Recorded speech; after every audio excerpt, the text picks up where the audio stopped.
Thanks for staying with us. You're watching WION The World as one. I'm Aditya Chineja, and this is Speed News. Let's start with all the stories we are tracking for you at this hour.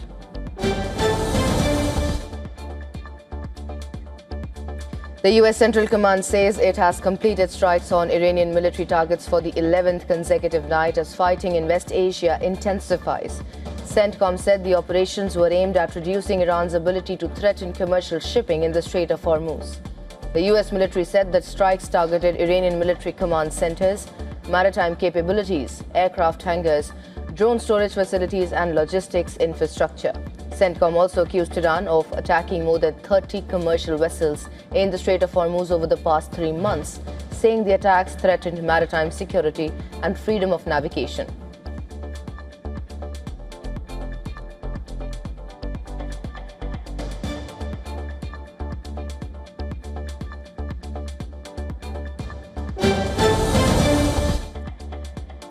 US President Donald Trump says United States is not finished attacking Iran, claiming the damage inflicted would take decades to repair.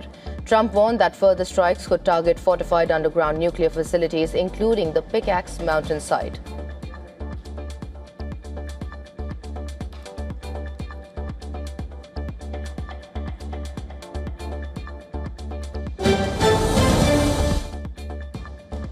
US War Secretary Pete Hegseth says Iran war has cost the United States $37.5 billion, up from nearly $29 billion in the month of May. Speaking before the Senate, Hegseth defended a request for $67 billion in additional Pentagon funding. He said the extra funds are needed as the United States continue military operations amid rising tensions with Iran.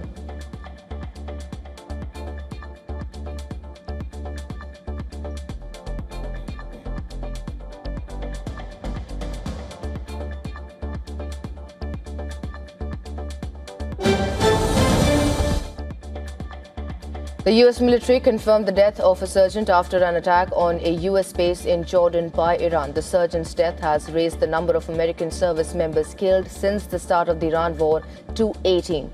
The Pentagon said the investigation into the attack is ongoing as tensions between the US and Iran remain high.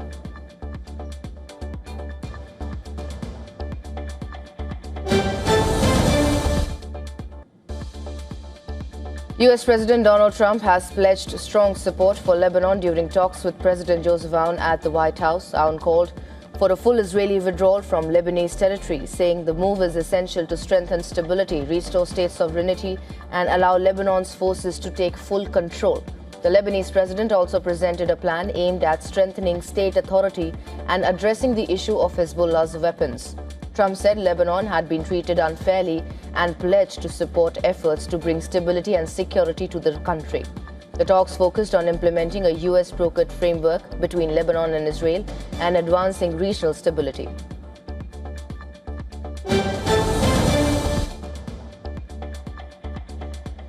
New York Mayor Zohran Mamdani says his administration does not have the legal authority to enforce an international criminal court arrest warrant for Israeli Prime Minister Benjamin Netanyahu. Mamdani called on US federal officials to take action, saying Washington has the authority to carry out the warrant. The ICC issued the warrant in 2024 over alleged war crimes and crimes against humanity linked to Israel's military campaign in Gaza, allegations Netanyahu's government has rejected. US President Donald Trump has said Netanyahu would not face arrest if he attends the United Nations General Assembly in New York.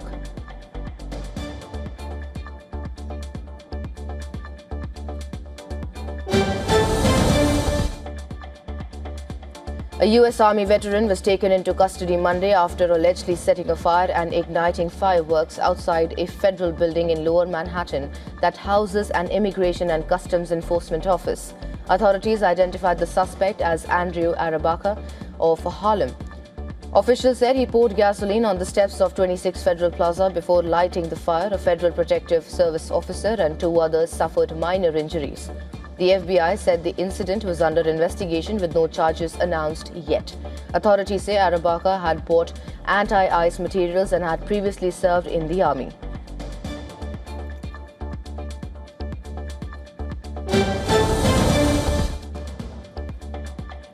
UK's new Prime Minister Andy Burnham has held his first cabinet meeting, pledging a one-team approach and making the cost of living crisis a top priority for his government. At the meeting, Burnham said his administration would be a cost of living government focused on providing immediate relief to households while maintaining fiscal responsibility. In his first major policy move, Burnham announced that value-added tax, or VAT, on domestic electricity bills will be abolished from October 1st. The government says the measure will save the average household around $61 annually, while the tax cut is expected to cost approximately $1.15 billion during the current fiscal year.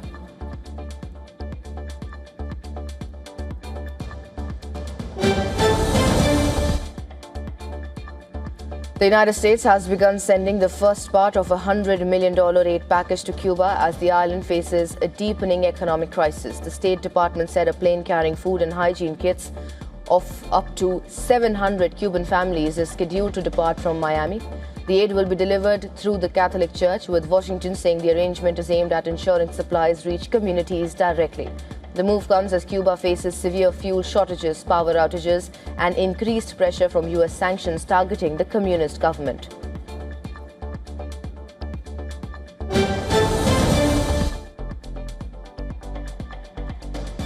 Ukrainian President Volodymyr Zelensky has appointed Major General Mikhailo Repatia as the country's new commander-in-chief. He will replace Soviet-trained Army Chief Alexander Syrsky, whose appointment triggered a political crisis. Rapati, a decorated army officer, previously served as commander of Ukraine's ground forces and gained prominence during fighting against Moscow-backed separatists in the Donbas region. Former Defense Minister Mikhailo Fedorov welcomed Rapati's appointment, saying it brings renewed hope to Ukraine's military efforts against Russia.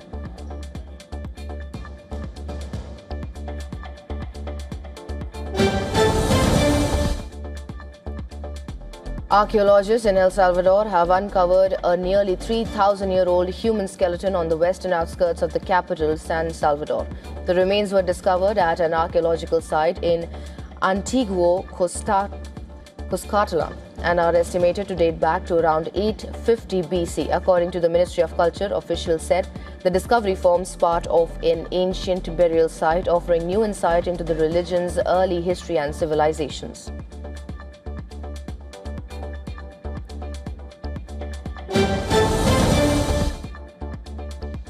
The death toll from Guyana's ferry disaster has risen to 53 after the MV Barima capsized off the country's coast. Prime Minister Mark Phillips said 76 people have been rescued so far as search operations continue for more victims. The ferry was traveling from Georgetown to Port Kai Tuma in the Essequibo region when it overturned on Saturday night. Authorities said the passenger count remains under review due to inaccuracies in the original manifest, while an investigation into the cause of the tragedy is still underway.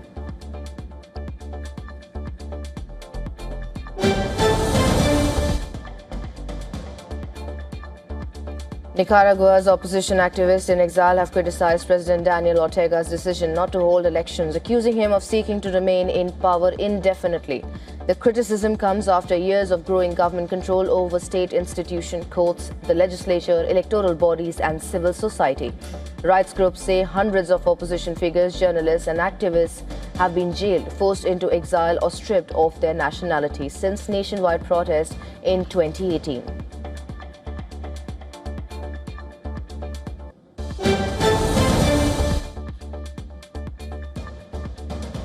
Chile's Congress has approved most of President Jose Antonio Cast's major economic reform package aimed at changing the country's economic direction and attracting more investment.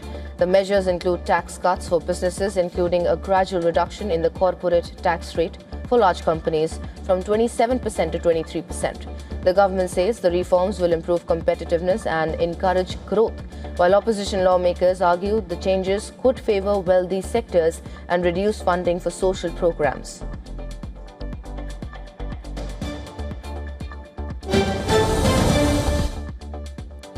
France's parliament has approved a bill banning social media access for children under the age of 15, becoming the first European country to introduce such a restriction. President Emmanuel Macron called the move a major step towards protecting children online and said enforcement would begin by September. The legislation aims to address concerns over the impact of social media on young users' safety and well-being.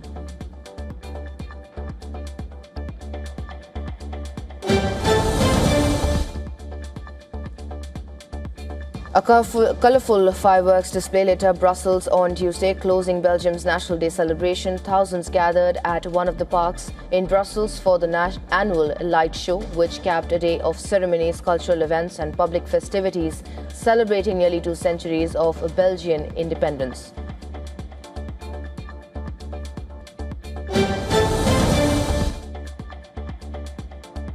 A massive wildfire continues to spread in central Spain, scorching around 30,000 hectares of land and forcing thousands to flee their homes. Authorities said more than 600 firefighters and military personnel are battling the blaze north of Madrid. Images released by Spain's Air and Space Force showed large areas engulfed by flames as emergency crews work to contain the fire. Around 1,200 people have been evacuated so far, with operations continuing to control the rapidly spreading wildfire.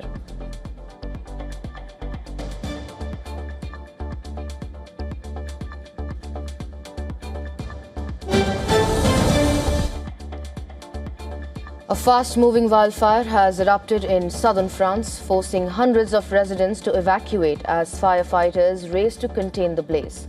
The fire swept through wooded areas in the Var region, burning around 1,700 hectares of land within hours.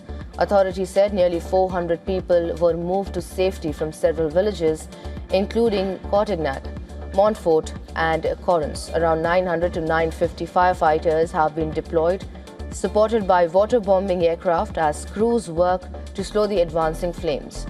Officials warn that extremely dry conditions have created a high risk of forest fires. Local authorities describe the blaze as the region's top priority, with emergency teams continuing efforts to contain the wildfire.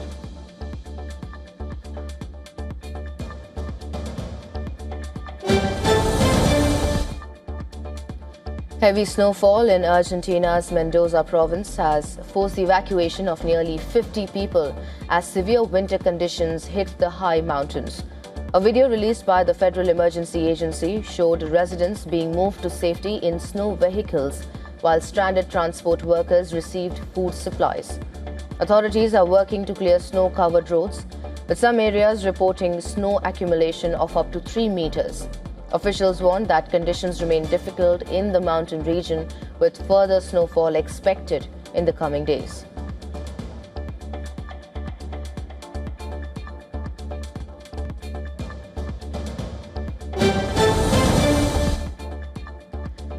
Tesla has expanded its robotaxi service to Orlando and Tampa as the electric vehicle maker continues to scale its autonomous ride-hailing business.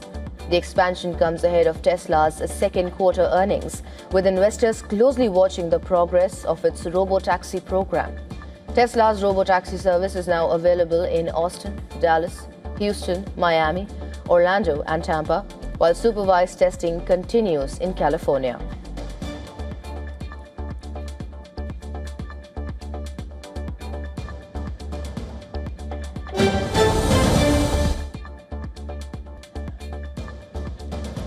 Chinese authorities are considering tougher export controls on AI and semiconductor technologies as Beijing moves to treat advanced AI as a strategic national asset. According to the Financial Times, officials are consulting major Chinese AI and chip companies on limiting the overseas transfer of AI models, training data, and model weights. The proposal could also restrict foreign chip makers from producing advanced chips based on designs developed by Chinese companies such as Huawei, Alibaba, and ByteDance.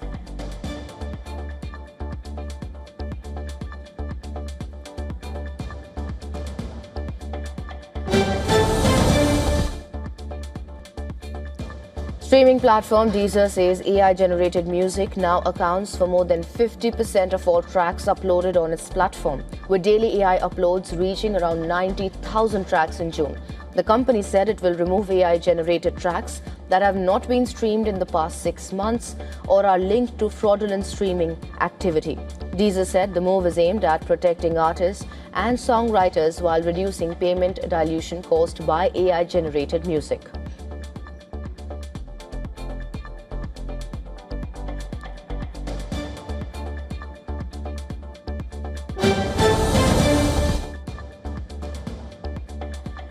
Ransomware gang Anubis has claimed responsibility for the cyber attack on Coca-Cola-owned dairy company Fairlife, threatening to release stolen data unless a ransom is paid.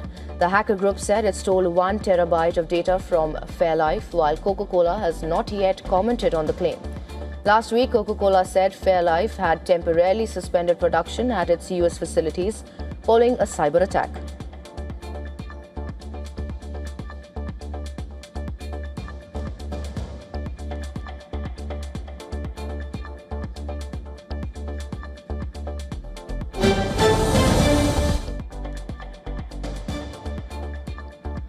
Asian markets extended gains after a strong rebound on Wall Street, with technology and semiconductor stocks leading the rally. Investors looked past higher oil prices driven by tensions in West Asia, focusing instead on improving chip sector sentiment and a busy corporate earnings week.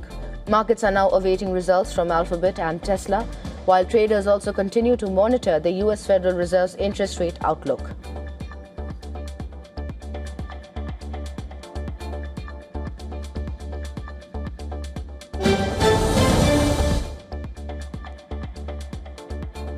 Oil rose in Asian trade on Wednesday, with Brent crude hitting its highest price in more than a month as Iran targeted US radar and air defense installations in the Gulf. Brent crude climbed above $92 a barrel, while US crude also posted gains. Investors remain focused on shipping risks across key energy routes in West Asia as escalating tensions continue to support higher crude prices and keep global markets on edge.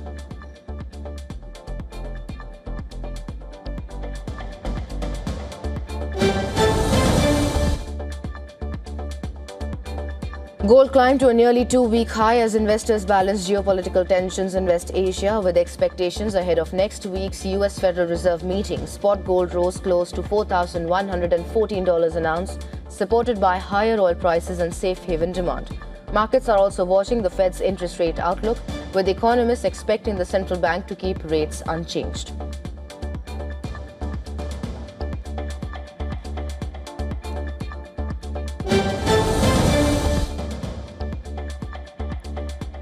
Argentina goalkeeper Emiliano Martinez has cast doubt over his international future, hinting that his Argentina career could be over after the defeat to Spain in the FIFA World Cup final. Posting on his Instagram, Martinez stated that he will reflect on whether it's time to step aside after the defeat. Martinez has been pivotal to Argentina's success over the years. After making his international debut in 2021, Martinez became Argentina's first-choice goalkeeper.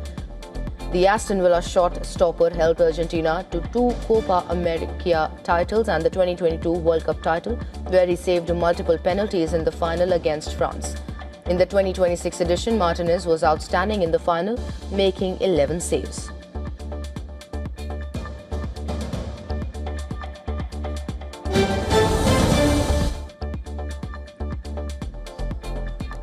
Spanish La Liga president Javier Tebas has called for FIFA president Gianni Infantino to resign, accusing the World Football governing body of destroying the football industry with its current approach. When asked whether Gianni Infantino should step down as FIFA president, Javier Tebas made his position clear, saying his time is up. The La Liga chief also took aim at several FIFA decisions, including World Cup hydration breaks, the extended halftime interval in the final, and the suspension reversal of Folarin Balogun, and plans for a possible 64-team summer tournament in the future were also on his cards against Gianni Infantino.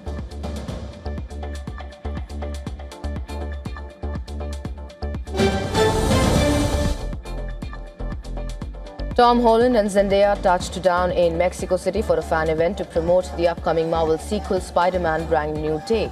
Marking a decade since he first donned the Spidey suit, Holland reflected on his journey from a young actor to the emotional anchor of the blockbuster franchise. The new film reportedly explores a darker chapter for Peter Parker as he navigates his life after his closest friends have their memories wiped out. The movie is set to release on 31st of July.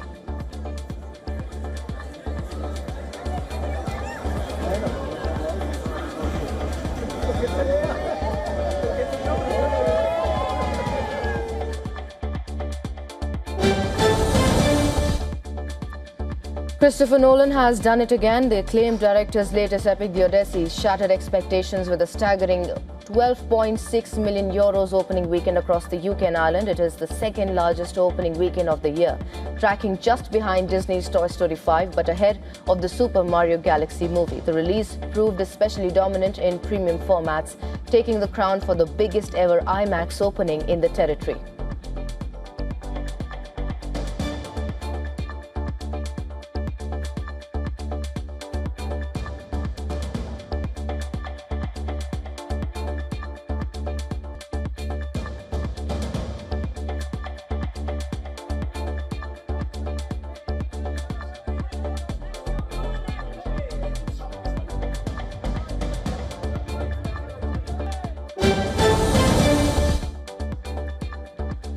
During an appearance at a Fest 2026 in New York City, Ryan Reynolds confirmed to cheering fans that another Deadpool project is officially in development.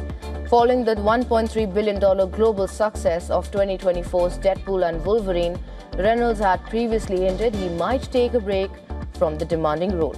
However, the actor stated on stage that he felt compelled to return to explore deep cuts from the comic books.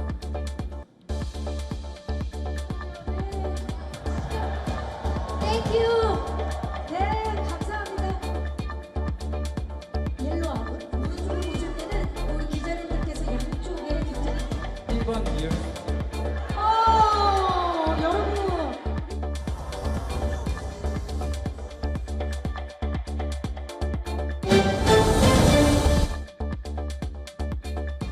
Blackpink's Jennie is keeping the summer heat going with her highly anticipated new single, Less Than a Lover. It is set to release on Friday, 24th of July. Released through her own album, the track promises to show a new side of the K-pop superstar, featuring a lo-fi sound paired with vintage electric keys and guitar. The singer was deeply involved in the track's creation. Jennifer played an active role in writing the lyrics and in the production and direction work of the music video.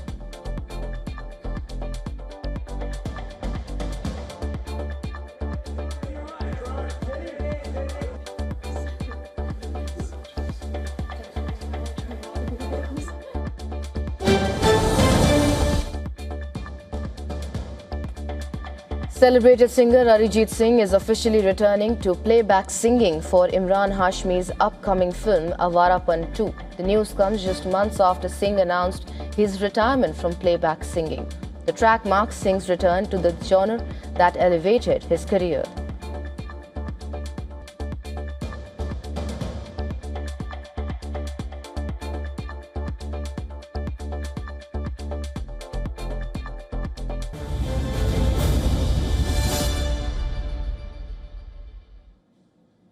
Well, that is it in this edition. News and updates will continue on the other side. Keep watching WION World is One.